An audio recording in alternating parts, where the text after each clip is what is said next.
For all you elk hunters out there, chasing turkeys is basically the same thing. I know the reaction you just gave me, but don't knock it till you try it, and don't try it without OnX.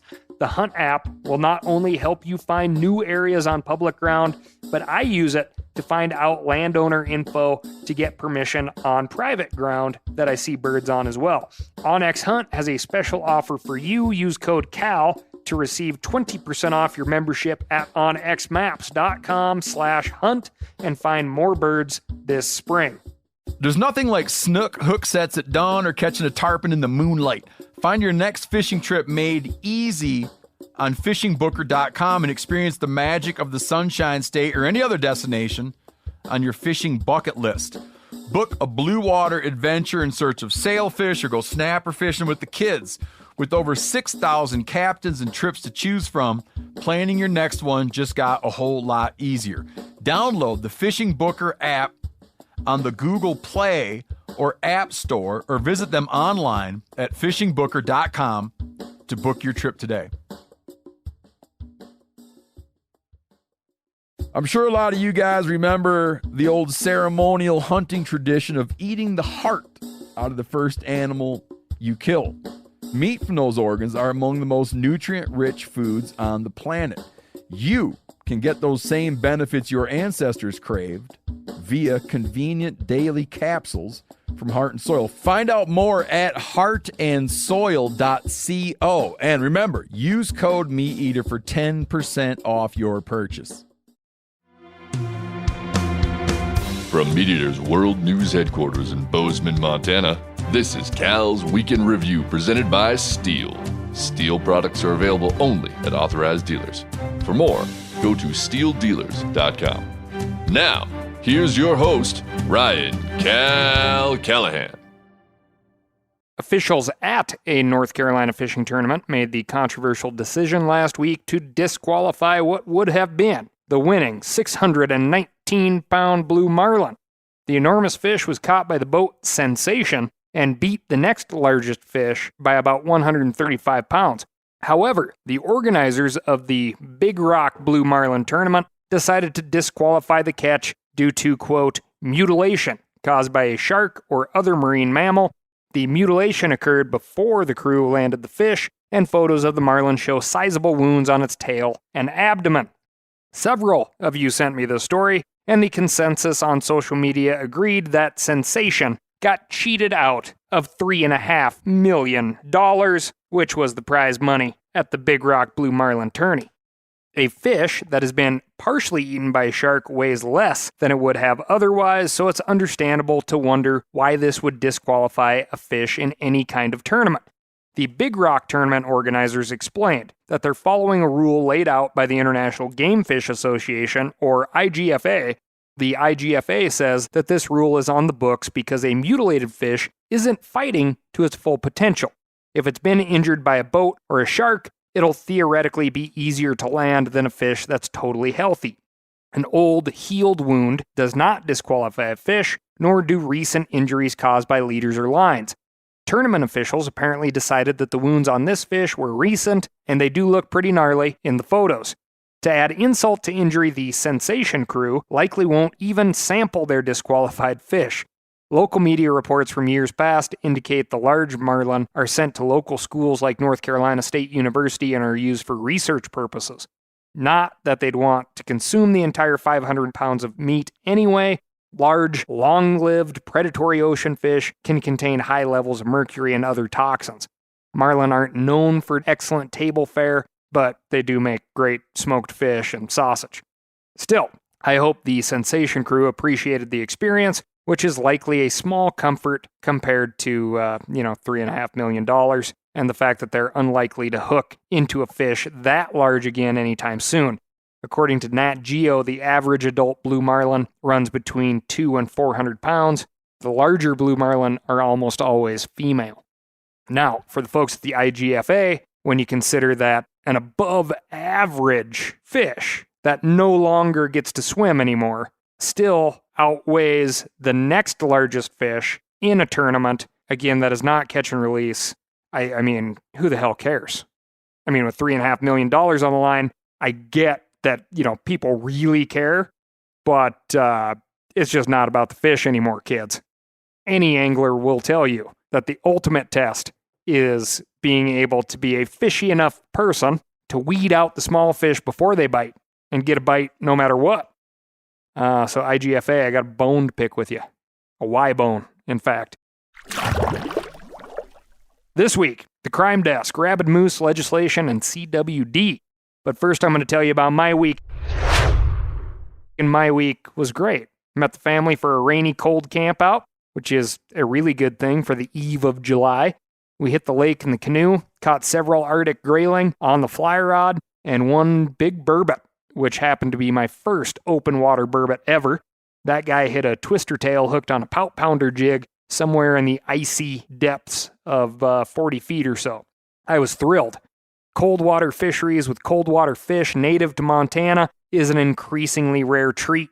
In fact, just downstream of the lake, you couldn't keep the non-native and invasive brook trout off of the fly. We woke up the next morning to snow and the reminder that I had not gotten around to reinstalling the furnace in the old Black Series camper. So it was a chilly morning of wet snow on the canoe, cold hands, hot coffee, and one last game of cribbage before hitting the road. I hope you all had a good one too. Outside of that, on the old work front, I ripped over to Sheridan, Wyoming, home of Weatherby, to work with the team over there on some new offerings in both the rifle and scattergun categories that will turn a lot of heads by both their looks and performance. After the office and the manufacturing floor, we hit the range, rang a bunch of steel with the rifle, and dusted a lot of clays in the high Wyoming wind. Very exciting stuff coming up. You really got to pay attention. They're doing amazing things over there.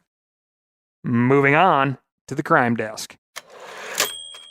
Game wardens in Montana are asking for the public's help in identifying the person who shot and killed a grizzly bear in the Cabinet Mountains in the northwestern part of the state. Wildlife officials discovered the bear because it was wearing a GPS collar. The adult male grizz had been collared for research purposes, and officials say it did not have a history of conflicts with humans. The bear was part of a small population of about 60 grizz in the Cabinet Yaak Selkirk recovery areas. Researchers are tracking these bears closely in the hopes that they will expand and start to breed with the bears in surrounding areas, such as the Northern Continental Divide ecosystem to the east.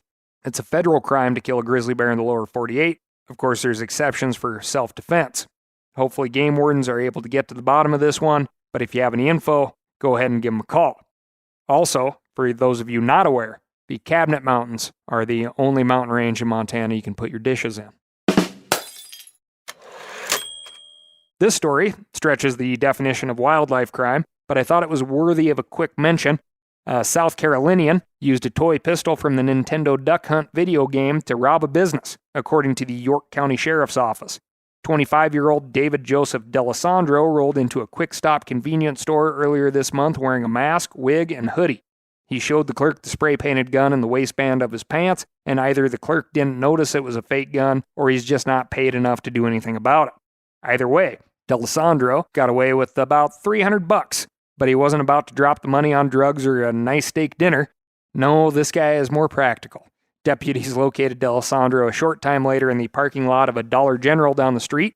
He's been charged with armed robbery with a deadly weapon, petty larceny, and charge of, quote, wearing masks and the like, which is a new one on me. The duck hunt pistol isn't actually deadly, of course, but South Carolina law considers anything a deadly weapon if you pretend that it is. D'Alessandro is lucky there wasn't another quick-stop customer armed with a real deadly weapon who decided to restore law and order in Sharon, South Carolina. Hopefully the would-be robber uses this as an opportunity to take a hard look at his life and pick up some new hobbies, like actual duck hunting. He seems to have at least some interest in waterfowl.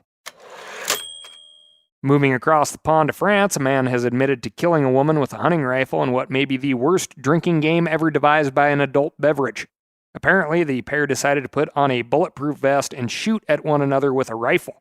The 47-year-old woman went first, and she was found dead of a gunshot wound to the stomach. The 55-year-old man turned himself into police in a, quote, severe state of drunkenness the same day. This story was first reported earlier this month by the French media outlet AFP, but it doesn't appear that there have been any further developments. It's unclear what charges the man might face, what caliber of rifle he was using, or why they didn't consider beer pong sufficiently exciting.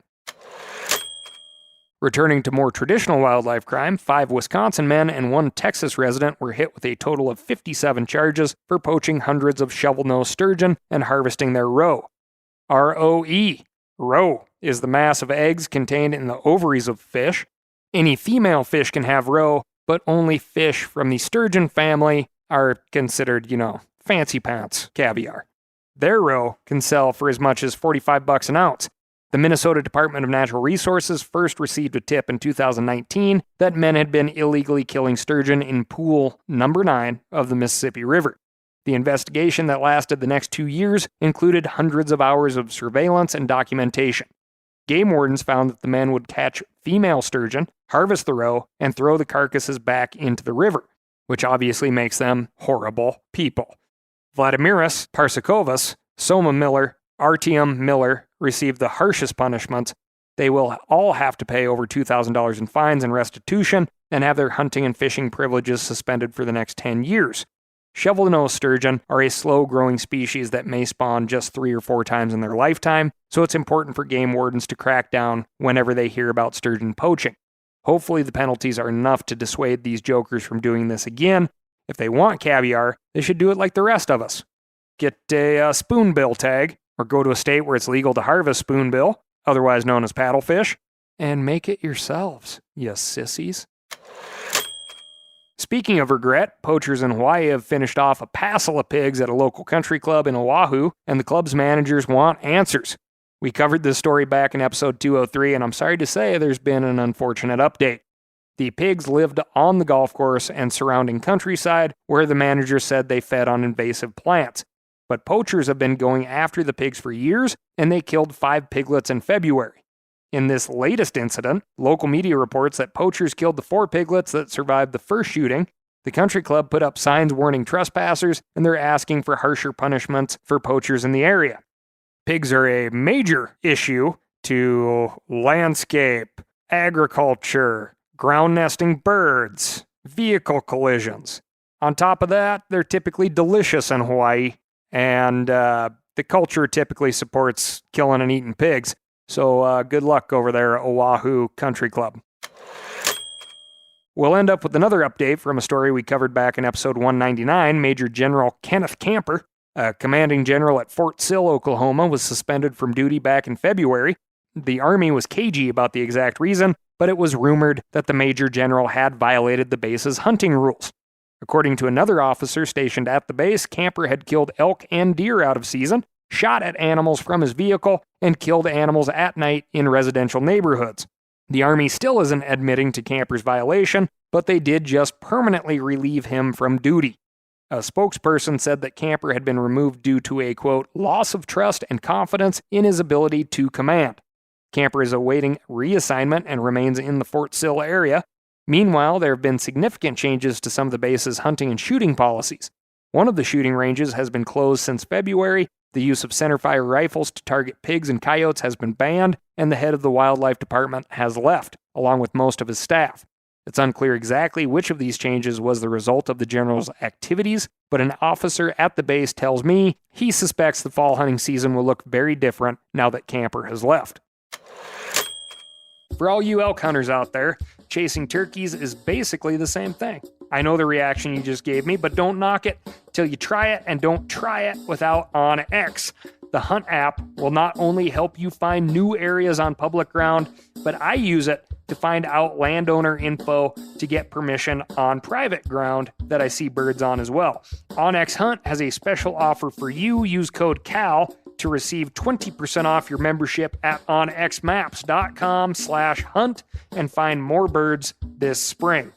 Now, a lot of you guys are familiar with the old hunting tradition of eating, some organ, the heart or a chunk of liver off the first animal you kill. I had that when I was a little kid, and it was a big deal.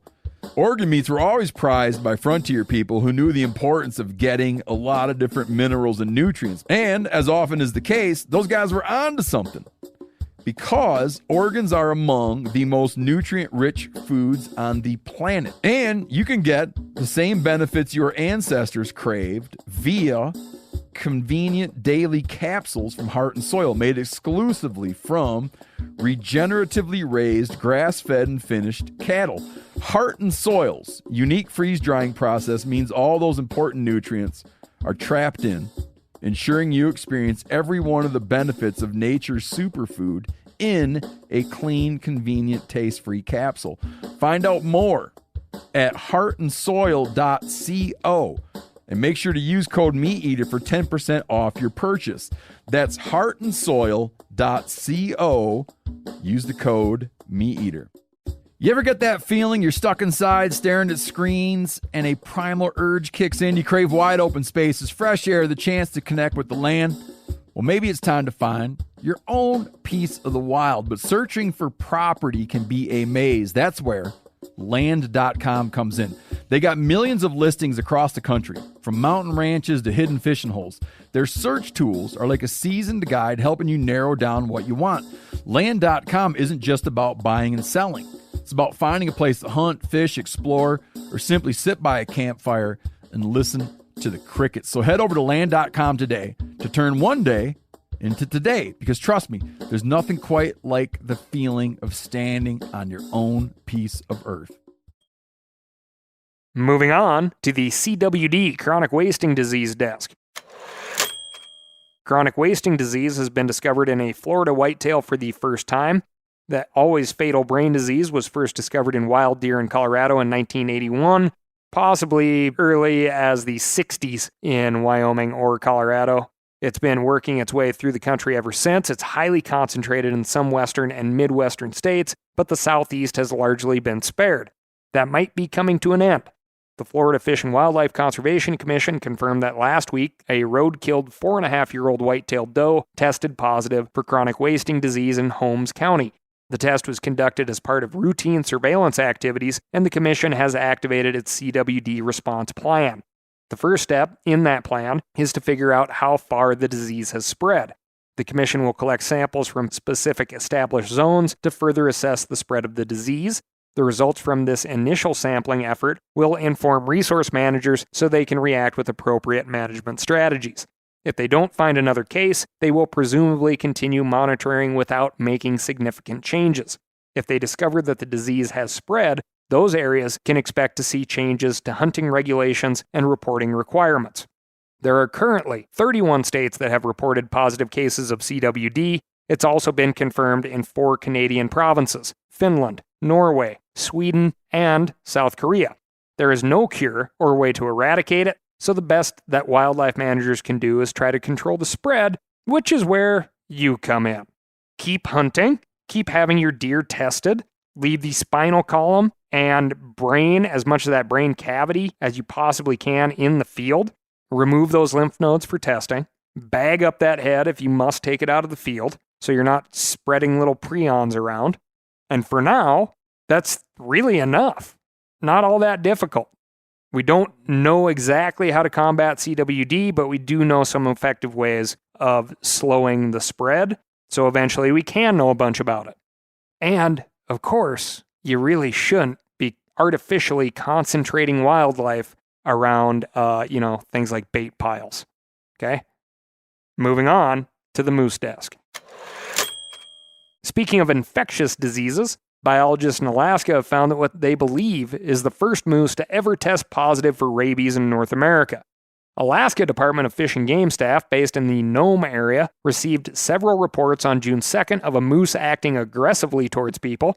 It was unbalanced, stumbling, drooling profusely, and had bare patches of skin. The moose was killed and the body was burned, but at first, biologists collected samples and sent them away for testing. Tests confirmed that the moose was infected with an Arctic fox variant of the rabies virus.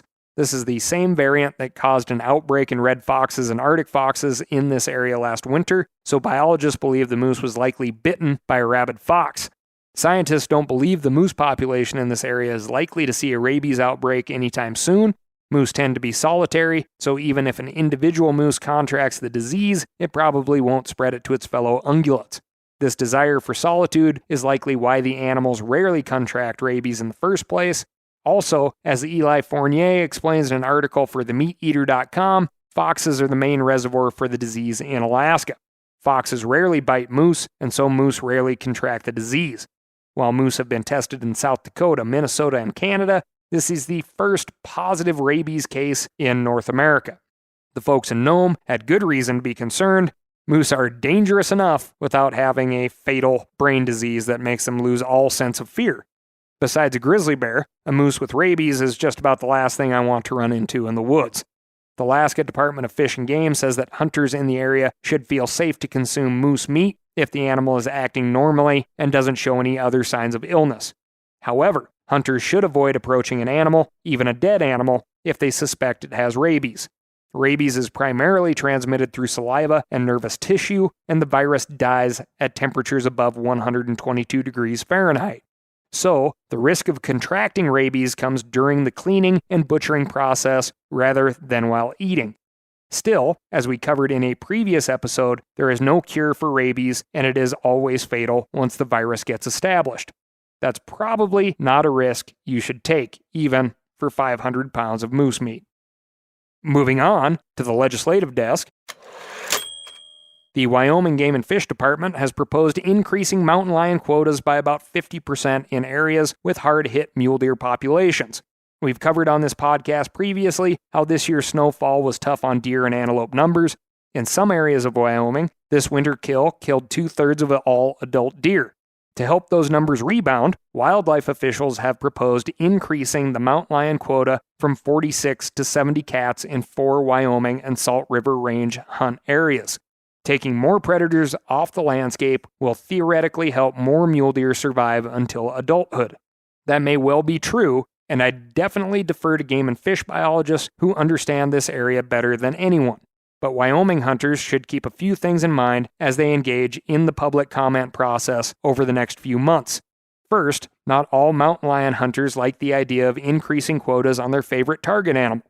One houndsman also told Wyophile that the quotas in these units don't usually fill anyway. I haven't confirmed this statement, but if it's true, it would obviously limit the efficacy of this plan. A study by a mountain lion advocacy group also claims that targeting mountain lions doesn't actually do much to help deer populations. Lion hunters tend to target large male lions, but these lions feed on elk more often than deer. The younger, smaller lions that prefer deer are still on the landscape, but now they have even less competition from their larger cousins. I, for one, would absolutely love to see the stats on this. I gotta dig into it. Mountain lions are incredibly effective deer predators. Of course, any study conducted by an advocacy organization, we're going to take with a large grain of salt, which is great on mountain lion steaks. Wyoming Game and Fish Department Director Brian Nesvik said back in April, quote, "I do believe that a potential exists to provide a more rapid rebound by targeting predator species. It's certainly not absolute, but the potential exists."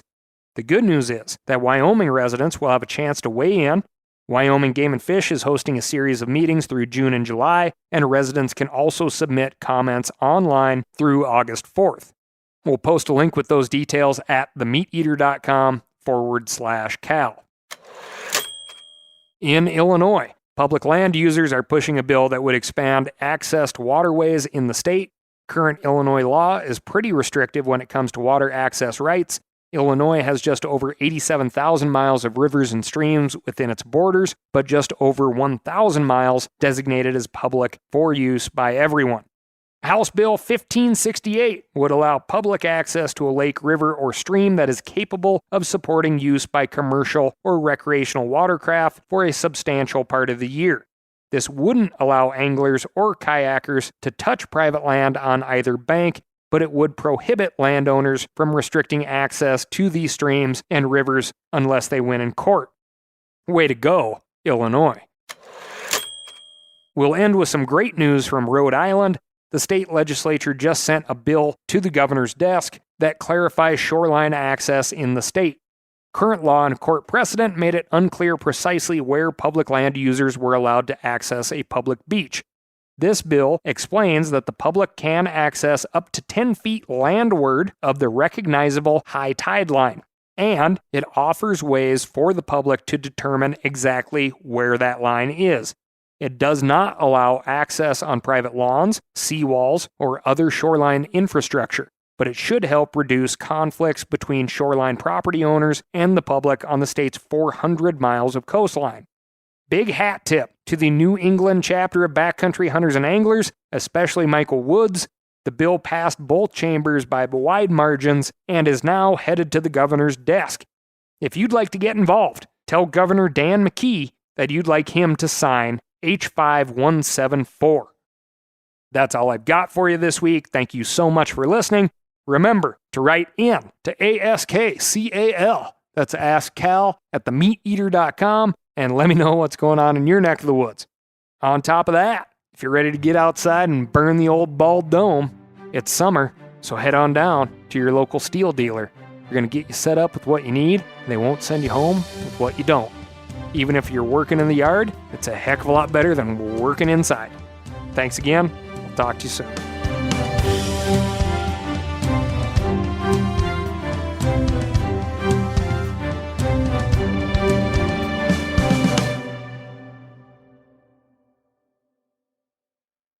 I'm sure a lot of you guys remember the old ceremonial hunting tradition of eating the heart out of the first animal you kill. Meat from those organs are among the most nutrient-rich foods on the planet. You can get those same benefits your ancestors craved via convenient daily capsules from Heart and Soil. Find out more at heartandsoil.co. And remember, use code MeatEater for 10% off your purchase. Outdoor adventure won't wait for engine problems. Things like hard starts, rough performance, and lost fuel economy are often caused by fuel gum and varnish buildup. Seafoam can help your engine run better and last longer. Simply pour a can in your gas tank. Hunters and anglers rely on Seafoam to keep their engines running the way it should the entire season. Pick up a can of Seafoam today at your local auto parts store or visit seafoamworks.com to learn more. That's seafoamworks.com to learn more.